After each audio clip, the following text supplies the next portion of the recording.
for your situation here, and from the looks of things, it's going to be monumental, bro.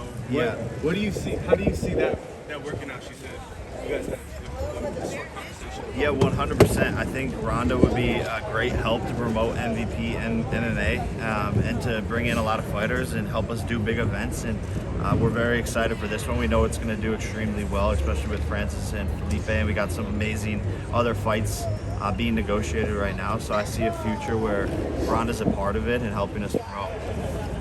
How pressed do you think the UFC feels by you guys right now, and the energy and momentum you guys look like you're about to have, and particularly Dana? Do you feel like there's, he feels a way? Yeah, no, I mean, I'm not really sure, and we don't really think about that on a daily basis. We're just focused on fighters first and making as big of events as possible and disrupting the space. But I guess, yes, at the end of the day, we are competitors to the UFC now and Zuffa Boxing. So they're going to be competitive and we're going to be competitive. And would you fight Ngannou for real, though? I mean, it sounds like you guys... In boxing. In boxing? Yeah, no, because we want to know if you want to get into 100%. MMA too. No, I'll do MMA at some point. My first fight would probably have to be against someone my own weight. But I think I've made it clear in the sport of boxing that I'm down to fight anyone, right? I took on Anthony Joshua, Mike Tyson, Chavez, like just all these people, Anderson Silva. Like, I'm really down to run it with whoever in the sport of boxing. And I think me versus Francis would be massive. Talk about the space and what you're jumping into, disrupting. What does the space of mixed martial arts look like right now?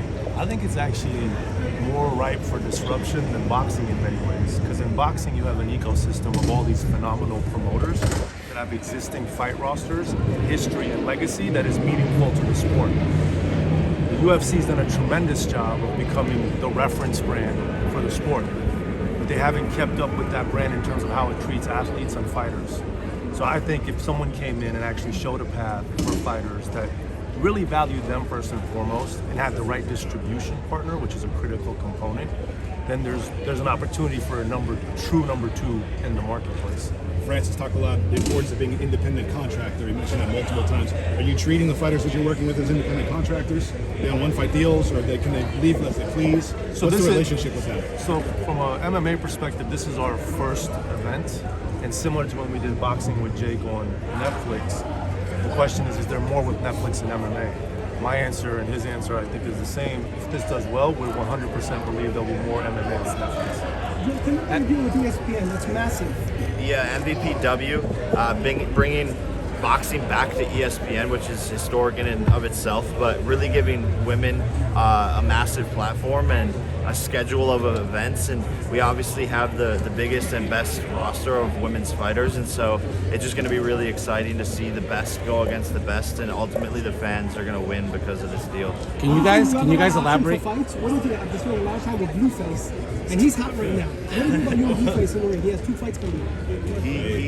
He's not very good. I mean, all respect to him, but yeah. Can you guys elaborate on how you establish yourselves as a viable number two? And I say that in the sense that the UFC obviously is a quantity business. There's a lot of gripes from fans about not getting the fights that they want, et cetera, et cetera. How do you guys make sure you don't necessarily fall into that same pit trap, and maybe you guys are running the right amount of events with the right big name fighters to make an actual disruption? Yeah, look, we're focused on this event right now, right? So when I spoke to about a viable number two, it doesn't mean it's necessarily us, but I think there is that opportunity with the right structure, with the right front person like Ronda, who is as passionate as she is. It can be achieved much more effectively than it can be in boxing. That's all. Jay, can you answer us about the UFC being too much of a quantity business and how it's watered down? Watered down is a term that gets talked a lot about with the UFC these days. Do you feel that the product is watered down? Yeah, no, I think it's been tough for them to create stars and the fights that they want for how little they're willing to spend.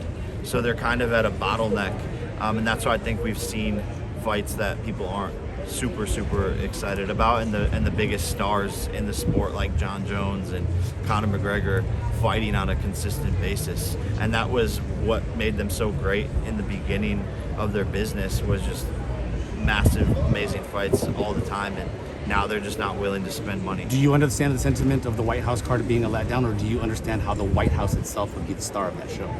Yeah, no, I think the White House itself will be the star.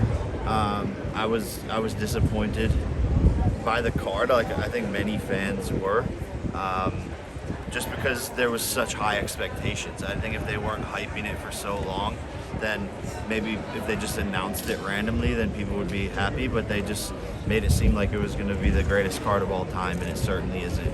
Will you show up to the fight? We'll see. Yeah, I mean, we'll see. When can we see you in the ring? I think, yeah, later this year. I got my second surgery recently, so the doctors said like 4, 5, 6 months to even be able to spar to see how the bone is healing.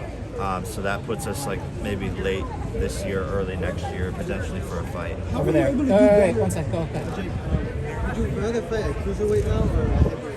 Yeah, definitely cruiserweight. Joshua's punches were definitely hurt way more than people my weight.